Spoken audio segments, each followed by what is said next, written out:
ವಿಶ್ವ ಹಿಂದೂ ಪರಿಷತ್ ಬಜರಂಗದಳ ಬೆಳ್ತಂಗಡಿ ಮತ್ತು ವೇಣೂರು ಪ್ರಖಂಡದ ವತಿಯಿಂದ ಅಕ್ರಮ ಗೋ ಸಾಗಾಟ, ಗೋ ಕಳ್ಳತನ, ಲವ್ ಜಿಹಾದ್ ಮತಾಂತರದ ವಿರುದ್ಧ ಸೂಕ್ತ ಕಾನೂನು ಕೈಗೊಳ್ಳುವಂತೆ ಒತ್ತಾಯಿಸಿ ಬೃಹತ್ ಪ್ರತಿಭಟನಾ ಸಭೆ ಮಿನಿ ವಿಧಾನಸೌಧದ ಎದುರುಭಾಗದಲ್ಲಿ ನಡೆಯಿತು.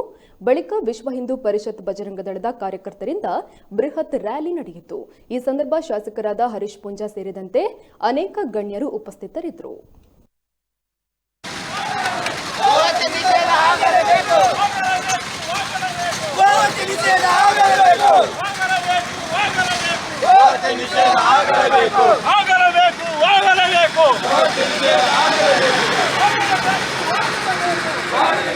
ಆಗಲೇಬೇಕು.